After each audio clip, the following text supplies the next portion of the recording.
Welcome.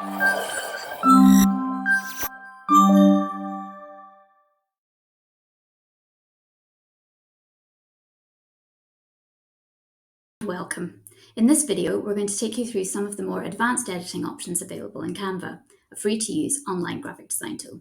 If you haven't yet watched our Introduction to Canva video, go watch it first. If you have, then enjoy this look at what else you can do. We're going to cover layering and positioning, text effects, animations, and video. Everything you need to supercharge your designs. When you layer elements, you can arrange them, moving them backwards and forwards through the design, and you can also fine-tune their size and their rotation. You can also select layers independently, which is especially useful if you need to select an element that is at the back. And now we're going to demo all of this for you. Here I have a canvas that has our demo design in it, which is made up of 4 different elements that are layered on top of each other. When you select an element, you will always have the option to select position, which takes us into the arrangement and the layering options that we have here. Where that menu item lives depends on the block type. So you can see within this picture, the position is here, but in this block type, it's a shape. Position is actually hidden back there. We're going to take a look at arrange first.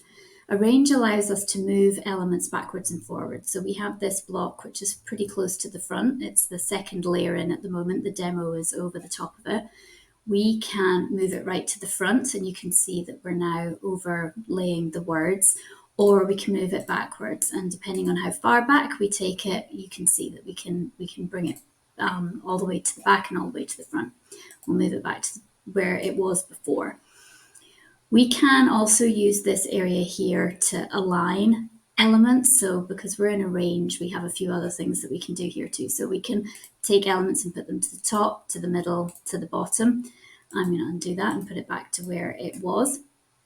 And we can also play with the width and height of elements independently rather than dragging to do it. We can actually type in the numbers, and this can be very useful if we have lines or boxes that we want to line up accurately rather than trying to drag them across the screen to make it happen. So if I change that to 4, you can see that box gets a little bit bigger. If we make it 5, it's going to get bigger again. So it just gives us the option in there to be much more precise about the sizes of our elements, which helps us line up shapes and lines in particular. When we're doing that in this particular one, because of the type of shape it is, we were looking at the width and the height, but we can also edit its location on the page as well. So it's starting in the X direction. We have 0 and we have 4.55 here in our Y direction, so that's across and up. If we change those, then we can see that the shape moves. So think about X and Y coordinates, and that is helpful for us as well if we're trying to line elements up, creating grids with elements. We can do it much more accurately there. We also have the option in here to rotate elements if we want to, which can be a quick way of doing it rather than using the rotate tool, which can be a bit fiddly, particularly if we want to rotate multiple elements in exactly the same rotation. So those are the tools that we have in Arrange. When we go into layers, this is when we can start getting a bit clever with our layering, because sometimes when we have objects layered on top of each other, it becomes very difficult to select them. For example, I can select the text here, I can select the box, and I can select the image, but I can't get at that line that's behind demo because it's covered by other objects. If I want to select it and say I want to change the color of it, I can do that by using the positioning and selecting it independently. Even though it's hidden behind elements, I can now edit it within the design without having to move things out of the way so that I can select the element that I want, which means that if you've positioned everything nicely, you don't want to have to reposition them all again. So using your layers lets us do that. We can also move layers independent. We can move layers around, which also changes the order that they're in. So a bit like in Arrange where we moved things to the front and the back, we can also do that by moving the layers in relation to each other in here. We also have the option to copy layers, to duplicate them from within this floating menu here as well that is associated with that block type. So again, if we wanted to duplicate that element, we've got another one there. And again, if it's the one that's at the back that we're struggling to access, then we can select it much more easily from in here, use our 3 dots, and we can duplicate that line, and we have another one that's at the front that we can use. So using your arrangement and your layering tools really allows you to very flexibly tune elements within a design. Layering adds dimension and adds depth to your designs, and being able to easily manipulate those layers without having to move things around makes it a lot easier and faster to edit those designs.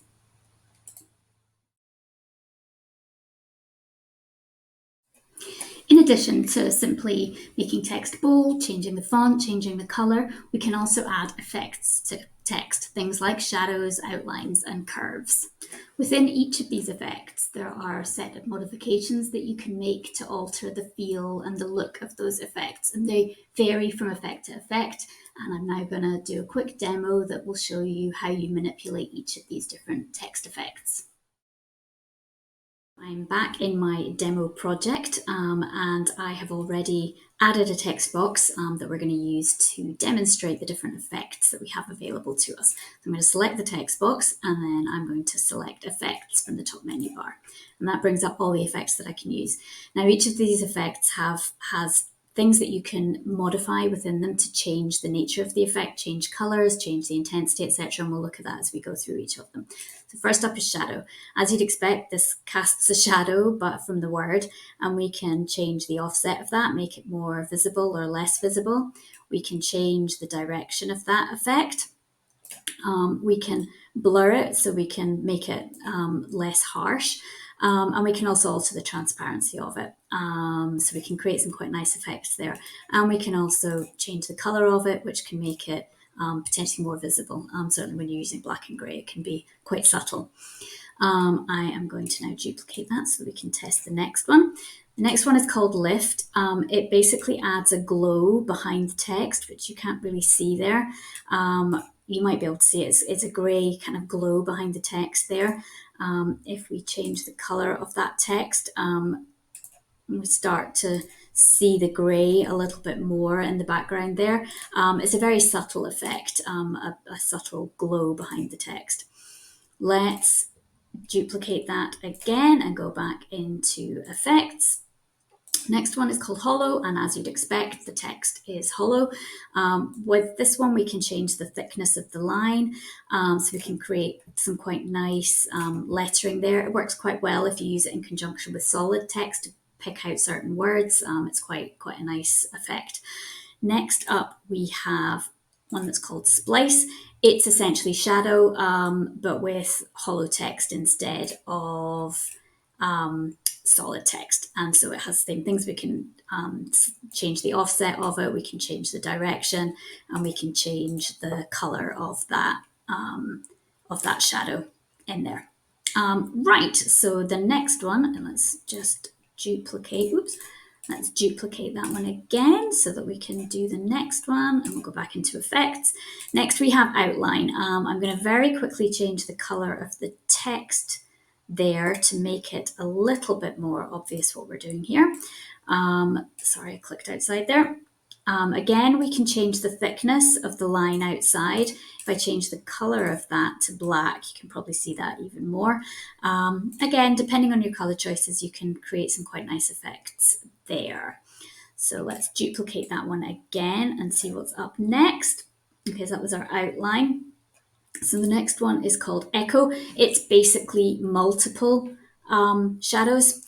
And each one has a different opacity as you go back. So if we change the color of those, you can see that shadow in there. We can change the colors of the text again. We can change the colors of the shadows and just see what works best for us for that particular effect. The next effect is called Glitch, and it's a slightly weird one. It adds some neon behind the text, so kind of creates this kind of glitching, TV glitching effect, and we can change the direction of that effect. It's basically adding two shadows there, and we can change the colors there.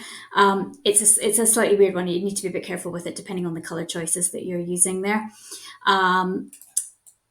Next up, we have neon. Neon works quite well with different font colors. It works better with some than others.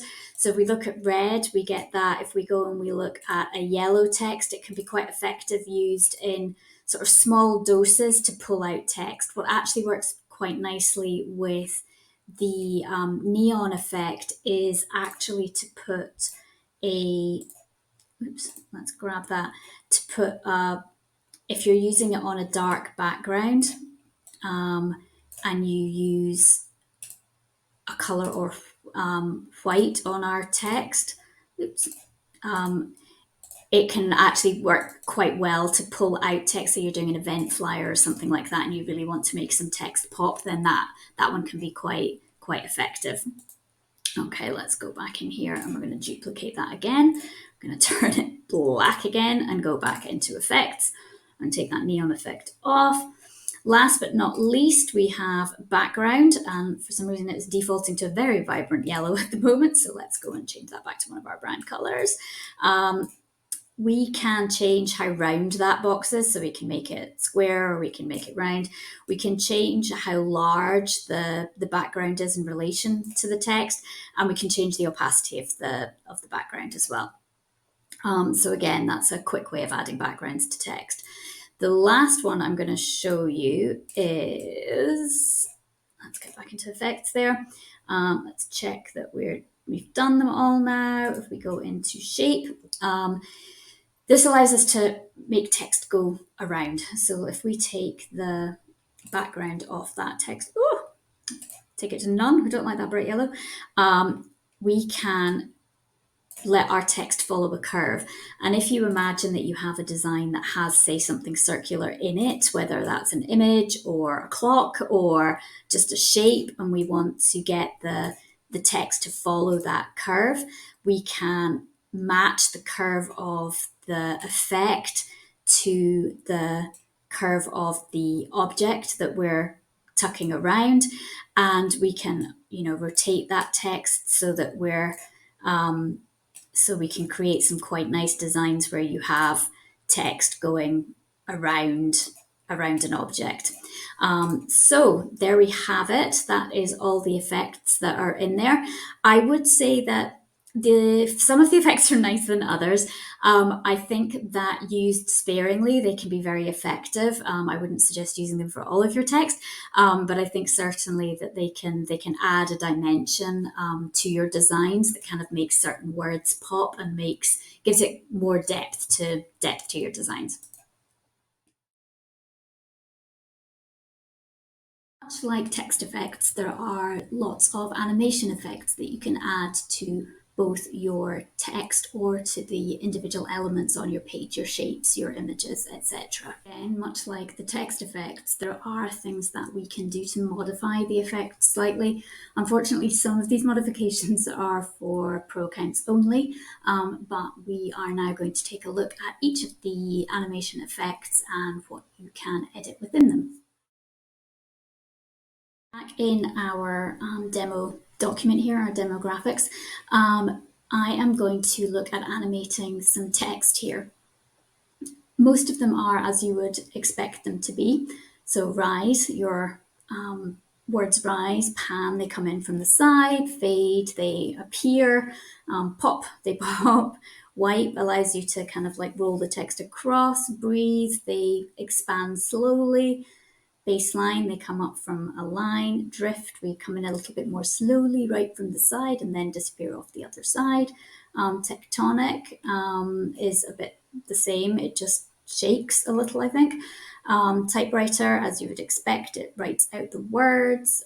Ascend, we're coming from below. Shift, this one's quite nice with lines of text. You can see it comes in to the lines of text come in from different directions. Block's quite a clever one. Burst, there we go with that one. Bouncy text, rolling down, skating into the side, and then this one they spread. We have tumble, we have neon, which basically flashes, scrapbook, it's kind of like a bit quirky, and stomp, which comes in. And we can also add motion effects to the text, which continue on. There we've got that one's flickering. Here we're pulsing, and on this one we're wiggling. Now, if we go back up to, let's just select rise there for a moment. Once you get into selecting the animation type itself, they do have some things that you can change. Most of them, in fact, all of them, I think, have whether they animate on entry or exit or both. So if, for example, you're in a video or you're creating a presentation, do you want that animation to be triggered when you enter the slide, only when you exit it, or do you want it to happen in both? With the premium version, you can alter the speed of these elements, and you can also alter the direction, so we can have it coming down or up. And the same applies to pan. You can alter the speed and you can change the direction, but these are unfortunately pro effects. And as we go through, you can see all of them have the option to determine when the animation occurs, but some of them have extra animations like this one on our fade. We can fade in by character, by word, by line. In this case, there are 2 lines, or just the whole element itself. It defaults to element, but you get these other options if you have the pro account. And we go through them, you can see they're all very, very similar in terms of what you can do with the free account. It's really just changing when they appear and disappear. But they can be handy, particularly if you're doing presentations and you want to just add a little element of movement, particularly to transition slides, say, then using some of the simpler animations like the pan and the rise can be quite effective. And when we start looking at video, I'll show you some other techniques that you can use to determine when these animations actually occur within your presentation material.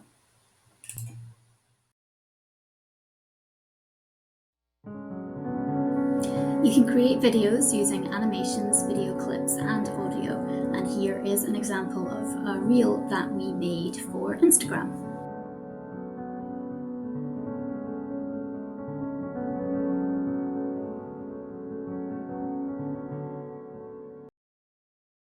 Well, Canva isn't a full-on video editor. There are better video editors out there. It is a solid option for creating simple videos. One of the key things that you can do is time your elements, including video and audio, to appear and disappear as needed during your video. You can also record yourself and or your screen and add directly into your project, which is what I've been doing to create this video. Once you've selected your recording option, hit record and go. When you hit save and exit, it will add the video and the audio to your uploads and then insert it directly into your project, where you can then trim it and time it and make sure that it fits and that you're happy with it.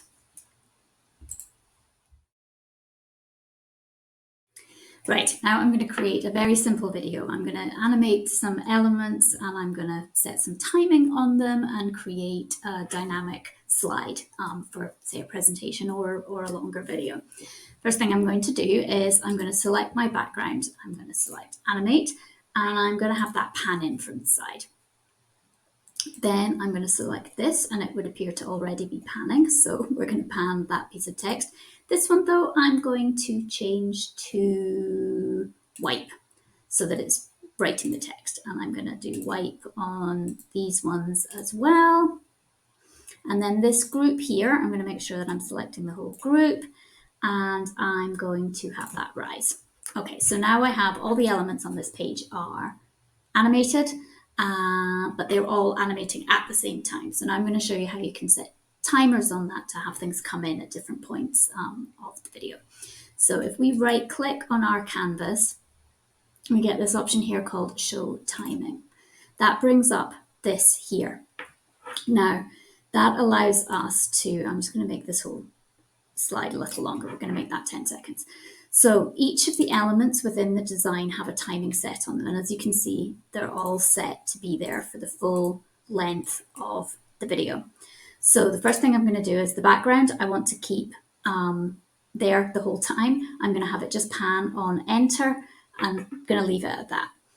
This heading, I also want to come in at the beginning and stay until the end of the video. So we're going to have that come in at the same time as the background. And again, we're just going to have it on enter. This line of text here, imagine I was talking to the slide and I want a little pause before that piece of text comes in. So I'm going to drop this down by, let's say, 1.5 seconds. You can see at the bottom the timing comes up as I'm dragging it. So now that one comes in 1.5 seconds after this one does. Then we're going to go with this one, and this time I was at 8.5, so I'm going to go to 7.5 on that one. And then on this third line of text, I'm going to take that into, let's take that into 6.5. So these elements are all coming in with 1.5 seconds between them, which gives me a bit of time to talk about what that text says. And then this last one, this is kind of my conclusion on the slide. I'm going to make sure that I've selected that whole group, and then I'm going to have it come in just for, let's say, the last 4.5 seconds. And now we are going to play that. So if we hit play, we can test that that's working, and we can see that the elements on that slide come in at different times, and we have a much more dynamic piece of content. Now we are going to look at some video and audio editing techniques that we can use. I'm going to start with audio, and we are going to go into elements, and I'm going to find an audio that is reasonably short, and I'm actually going to use this one, which I used earlier on another video. And you can see it dropped it into the video where I had this line at the time. That's like my timer line in terms of where I am in the progression of my video. And when you drop audio in, it drops it in at that point. So I can just expand that to fill the slide that I want it to be synced up with. And you can see this gray line here shows how much more audio is still available. If I was to add another slide in there, I could continue the audio on over that slide as well, and continue that until I think it's 21 seconds. So I have 21 seconds that I can use it for. When you have audio, when you select it, you've got a few things that you can do with it. We can duplicate the track, obviously copy paste it. We can trim it. There are some effects that we can add in there, and beat sync. We're not going to look at that for just now. One of the things you can look at though is volume, as we can, if we want to talk over it, say we wanted music in the background and then we were going to do a voiceover, we might want to drop the volume of that piece of audio, or we might want to increase the volume of that piece of audio. So we're going to take a look at how our video is shaping up.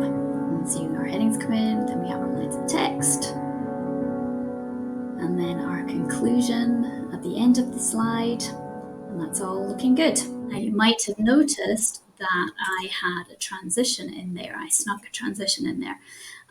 We can put transitions in between all of our slides. We can add pages between our slides, but we can also add transitions. Now this one here that I'm using is called a color wipe. It's one that I quite often use between main sections in my videos and presentations.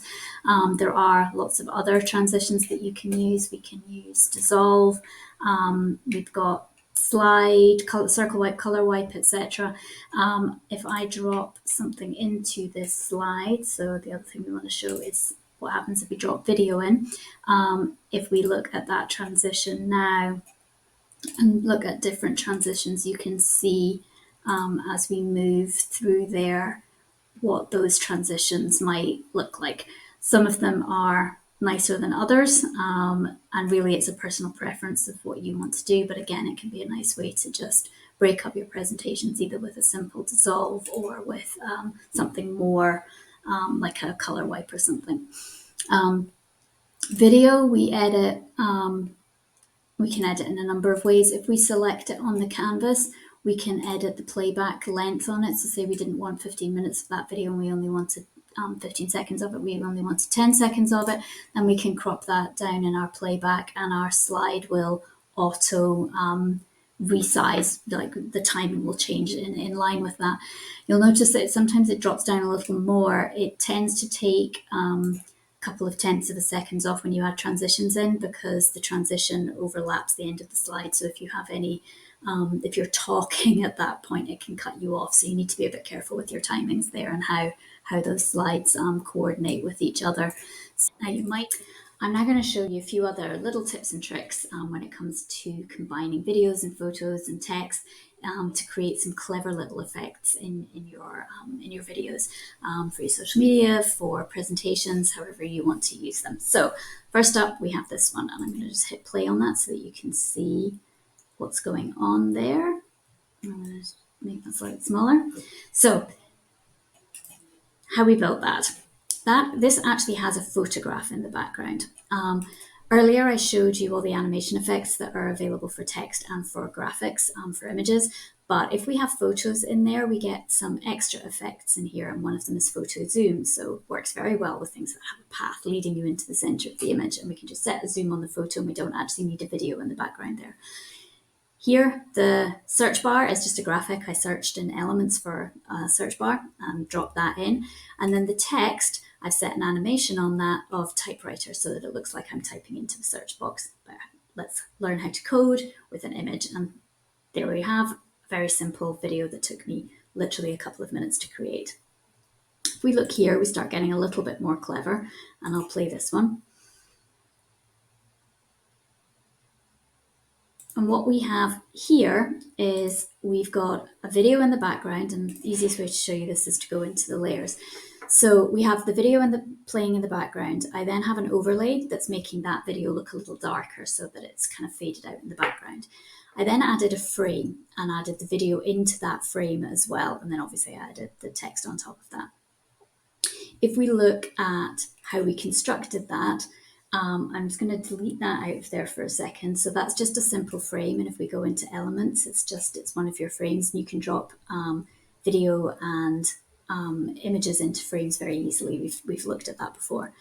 If I then go and find that piece of video again, I've been looking at lots of videos while I've been creating these. Where is it? Where is it? There it is. I can drop that video in there. What I do next is I double click on that, as we've seen before when we're editing images, and I start looking at making sure that that image is exactly the same size as the other image, okay?